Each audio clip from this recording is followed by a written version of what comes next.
Olá família, abrindo a mente. Sejam bem-vindos a mais um vídeo do nosso canal. Essa é a parte 2 dessa sequência sobre a igreja primitiva. E eu quero reler com vocês Atos dos Apóstolos, capítulo 4, versículo 32, que diz: E era um o coração e a alma da multidão dos que criam, e ninguém dizia que coisa alguma do que possuía era sua própria, mas todas as coisas lhe eram comuns. E os apóstolos davam com grande poder testemunho da ressurreição do Senhor Jesus, e em todos eles havia abundante graça. Não havia, pois, entre eles necessitado algum, porque todos os que possuíam herdades ou casas, vendendo-as, traziam o preço do que fora vendido e o depositavam aos pés dos apóstolos. E repartia-se a cada um, segundo a necessidade que cada um tinha. E José, então José, cognominado pelos apóstolos Barnabé, que traduzido é filho da consolação, levita natural de Chipre, possuindo uma herdade, vendeu-a e trouxe o preço e o depositou aos pés dos apóstolos. Meus queridos, eu falei no primeiro vídeo, era um o coração e a alma da multidão dos que criam. Eu falei que o coração é o entendimento, é a razão que o irmão Shaul, Paulo, falou. Vosso culto seja racional. Quando você vê ali, em Êxodo, no capítulo 20, que diz: Ao Senhor teu Deus adorarás e só a Ele servirás. Noutra versão atualizada diz: Ao Senhor teu Deus adorarás e só a Ele darás culto. Então eu entendo que o culto seria um serviço sagrado. E esse serviço, se é de algo racional, é algo que se deve pensar. O que é sagrado para Deus? O que é a família sagrada para Deus?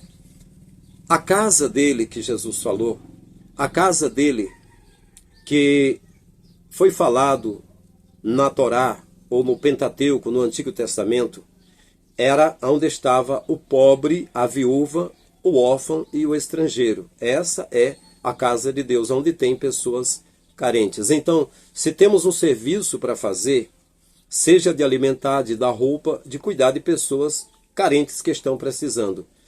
E se é para fazermos algo espiritual, é termos entendimento. O nosso espírito tem entendimento e sermos úteis para o Criador, estarmos unidos, conectados.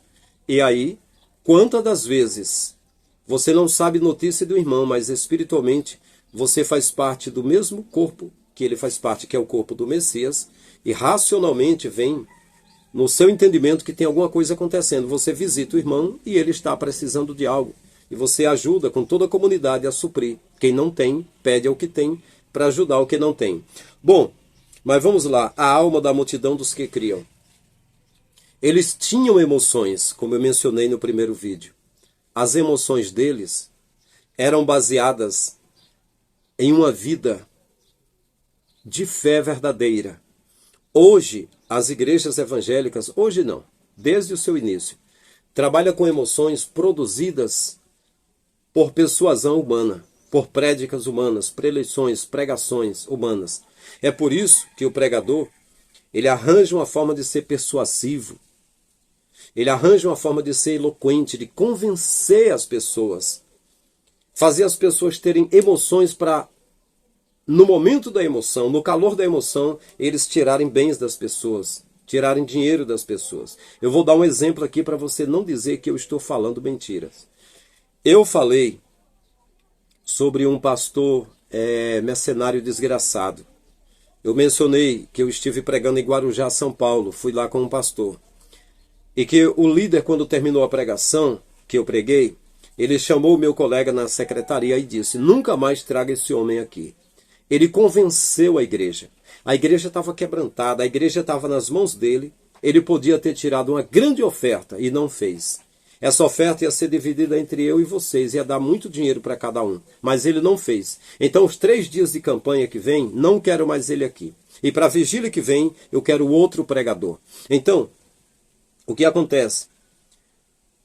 Enquanto a igreja de Jesus, essa de Atos dos Apóstolos, a igreja primitiva, sentia na alma a comoção, a alegria de ter uma família tão grande, de fazerem parte do corpo do Messias, sentia a emoção de ouvir e acreditar no seu espírito e ressoar na sua alma os milagres que eram feitos através de Jesus, e eles se alegrarem e saberem e sentirem a salvação das suas almas e terem essa emoção. Isso tem sido trocado por emoções humanas. Agora, as pessoas vão para o culto e querem a emoção da artista e do artista, cantando uma música emocionante.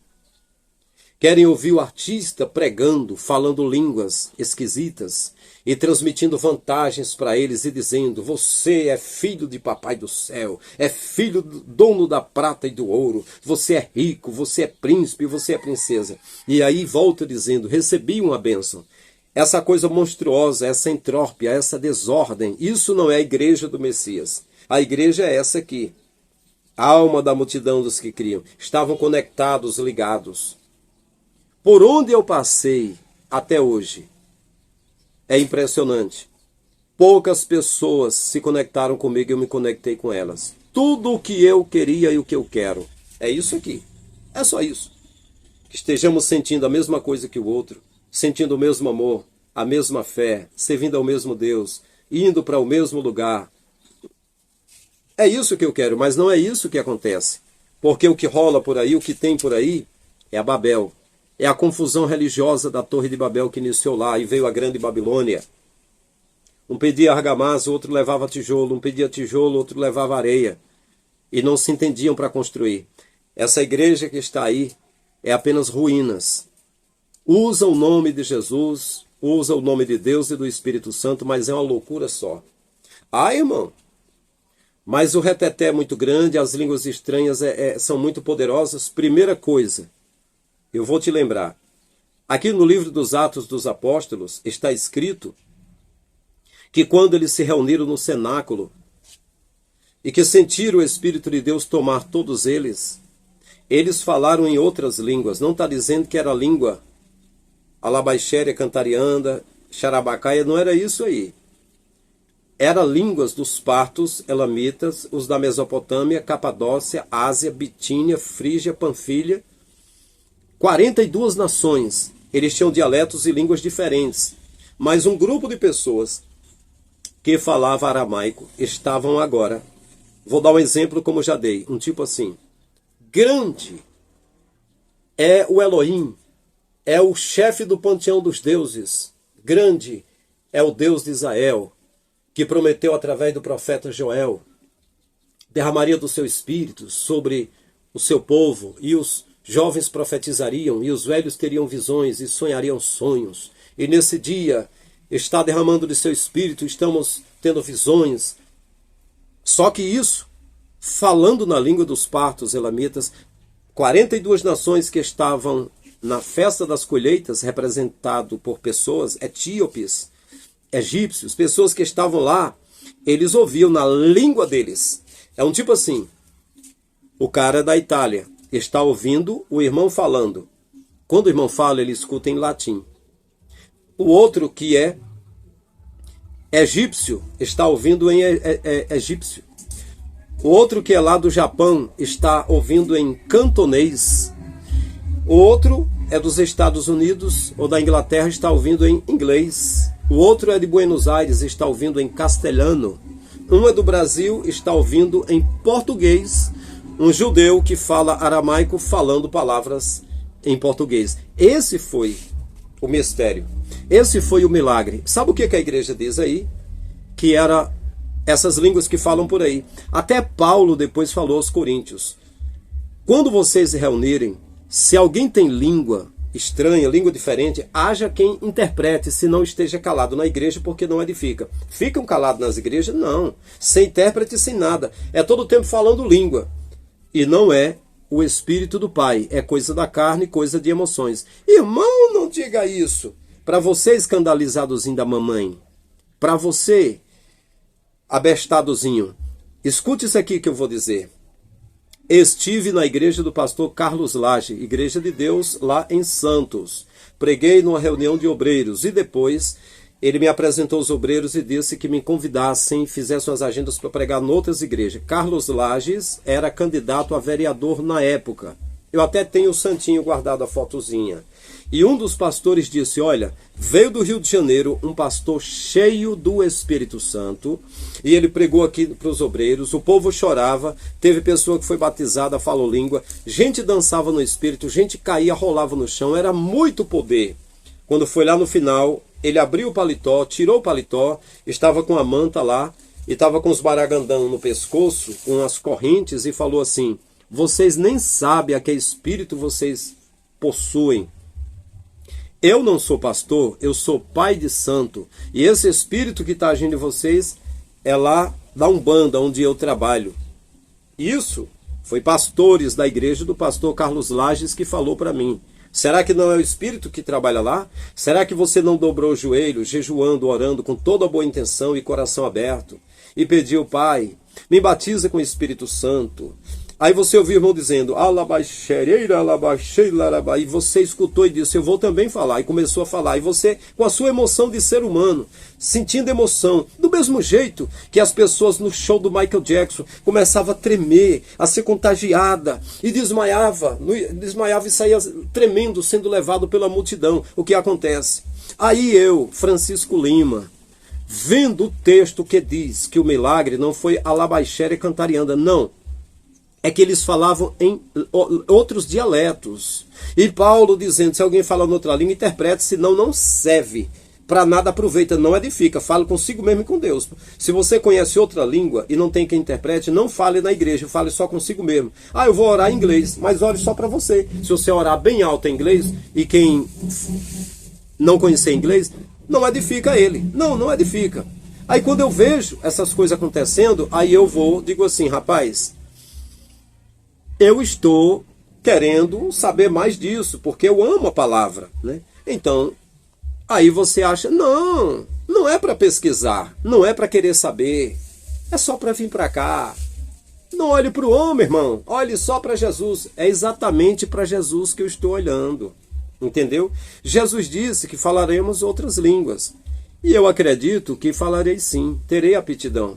Vou aprender inglês que deveria ter aprendido há 20 anos atrás. Vou aprender outras línguas. E pode ser que em algum momento, misteriosamente, eu consiga falar noutra língua. Espero que tenha quem interprete. Porque se não tiver, Paulo disse que era para eu ficar calado e nem falar. Então não falarei. Né? Não falarei. Então, meus queridos, deixa eu abreviar aqui. A alma, a multidão dos que criam. É impressionante, né? Que a igreja evangélica, eu falo da igreja evangélica, não vou falar da igreja católica que eu pertenci. Quando era até adolescente eu era católico. E depois passei a ser evangélico. Eu não vou falar dos carismáticos, vou falar da igreja evangélica. É impressionante como as emoções que ela tem são emoções fabricadas por artistas, ou pelo próprio líder que é o artista, sempre falando para comover. Porque a oratória, ela comove sim, para um bom orador. Não é a mesma coisa que o advogado colhe os detalhes, os fatos todos e vai falar para convencer o júri, que são 7 pessoas, perante o juiz. Fala numa comarca, numa sessão, e ele vai fazer de tudo para poder libertar ou defender o seu cliente que está sendo acusado, é o advogado de defesa. Da mesma forma, o líder vai falar a favor da igreja, não dizendo assim, igreja, os que têm mais ajudam os que têm menos, dê pão a quem tem fome, água a quem tem sede, roupa para quem está nu, visite o doente, visite o preso, ajude o doente, seja hospitaleiro. Não. Ele quer que essas coisas tudo seja para ele. E ainda não dá. Ainda não dá para um líder ter um salário livre, começar a luxar. Às vezes rala muito. Começa do alicerce, fazendo templo. Reúne 70 pessoas, faz uma ata, leva para o cartório para registrar, procura a Receita Federal, procura registrar, criar um CNPJ e procura do início e luta muito. Esse é o trabalho que as pessoas, às vezes com boa intenção, mas é o trabalho de um mercenário, coisa que nunca o Messias pediu para fazer. Quando Pedro mostrou as pedras do templo, ele disse que não ia ficar pedra sobre pedra. Seriam derrubadas. Bem verdade que a história diz que o templo foi derrubado, mas deixaram as colunas principais para ficar como elementos históricos ali. Mas deixa eu abreviar aqui. Era um o coração ou o espírito e a alma da multidão dos que criam, e ninguém dizia que coisa alguma do que possuía era sua própria. Eu vou parar por aqui, depois a gente continua mais nesse assunto. Havia entre eles generosidade. Ninguém dizia que o que tinha era deles mesmo. Hoje sim. Nos dias de hoje que eu digo já, desde que, falando de igreja, desde 1911, aqui no Brasil, porque antes disso já havia, né? A Igreja Assembleia de Deus veio de igrejas batistas, histórias entre o pastor Mason e o pastor Simon, e duas mulheres pegando o dinheiro da igreja e passando para outro pastor para rachar a igreja, para tomar a igreja. Os brancos tomaram a igreja dos negros e iniciaram depois a nossa história com missionários suecos, Daniel Berg e Gunnar Wingren, que vieram para o Brasil. E depois você pode pesquisar sobre as igrejas se dividindo. Ministério Ipiranga, com Alfred Reckdal, a Igreja Madureira com Manuel Ferreira, com o Bispo Manuel Ferreira, e a Assembleia de Deus do Belém, Cícero Canuto de Lima. Eu estou só dando uma pincelada, pesquise a respeito. As igrejas, elas foram, os ministérios divididos, e sempre vieram de divisões o tempo todo. Aí eles dizem, Deus me deu uma revelação, e eu agora estou iniciando a minha igreja. Um tipo assim, se não me falha a memória, você pesquisa.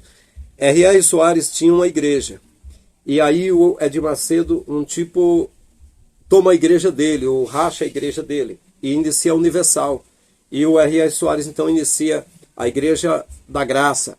E agora o Edir Macedo tinha um cunhado dele, você pesquisa a respeito, que era Valdomiro Santiago. E ele vai racha com Edir Macedo, e agora funda a Mundial do Poder de Deus. E sempre foi assim, rachando. Aí o Agenor Duque, se não me falha a memória, fazia parte com Valdomiro Santiago. Aí já rachou, saindo do Valdomiro Santiago. E sempre foram assim. Isso é a grande Babilônia, a confusão religiosa. Não é a igreja do Messias. Na igreja primitiva não tinha racha. Era todo mundo unido, o espírito e a alma, no corpo do Messias. É essa igreja que eu faço parte. Irmão, venha para o templo aqui. Eu já dei 3 razões porque não quero estar no templo. Primeiro, porque se eu for para o templo, eu não vou poder terminar de pagar as contas que eu estou devendo. Porque no templo é muita gente carente, eu tinha de repartir com quem precisava, eu sendo líder de igreja. E se eu for itinerante, por não cobrar uma quantia para não ser lobo, para trabalhar como mercenário, a maioria não me dava oferta, não tem como eu me manter. E também porque eu sendo líder de igreja, eu iria dividir toda a renda da igreja com pessoas carentes, eu ia separar meu salário, ia dividir o restante, não ia ter caixa com dinheiro guardado tendo pessoas carentes, e isso lá eles não aceitam. Então, você vai ficar na vontade. Ah, irmão, eu tinha saudade quando o irmão andava pregando nos púlpitos. Eu também tinha. Se eu pudesse, eu estava lá pregando, gravando. Hoje em dia não grava mais DVDs, né? Hoje em dia a mídia não é... Os filmes são lançados em DVD e Blu-ray. Mas era meu tempo de criança. Chega um momento que você amadurece e você amadurece na fé e fisicamente. Você precisa entender a quem você está servindo. É ao Messias ou é aos homens? Disse Jesus, bem falou Isaías acerca de vós, hipócritas. Vós me honrais com os lábios, mas o coração está longe de mim e em vão me adoram, ensinando e praticando preceitos que são dos homens e não de Deus. Você já reparou? Você é evangélico, você é um mero repetidor dos líderes. Tudo o que ele manda você repetir, você repete, porque você é um crente papagaio. Mas você está correto, você não está errado. Você é brasileiro e as cores da bandeira do nosso país é as cores do pau-brasil, ou seja, é as cores do papagaio. E até o papagaio está no nosso hino nacional brasileiro. Continue repetindo. Eu pego meu dízimo e minha oferta. Eu dou para o pastor. Se ele não ajudar os carentes, o problema dele é dele, Deus. Mas eu fiz a minha parte. Irmão, eu digo que Jesus é bom. Salva, cura e leva para o céu.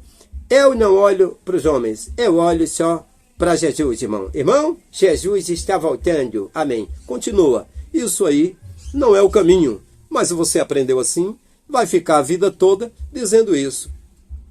É você, né? Então, faça o que você quiser. Então, meus amados, é isso. Você que ainda não é inscrito no canal, inscreva-se, ative o sininho das notificações, deixe o meu zap no final para batermos um papo. Por enquanto será possível, o canal é pequenininho, é inexpressível, é anônimo. Mas depois, quando aumentar o algoritmo, distribuir esse trabalho, despertar mais pessoas e termos mais uma produção, uma qualidade melhor, vai ser mais difícil e talvez eu não deixe o meu zap, eu não tenha como. Possivelmente eu deixe, mas não tenha como atender muita gente, porque eu sei o que é isso. Eu já cresci em redes sociais como Instagram, com as minhas artes, desenho, já chegou a quase 20 mil e ficou bloqueado porque eu perdi um chip e não consegui pôr um código, alguma coisa do tipo, mas essas coisas crescem.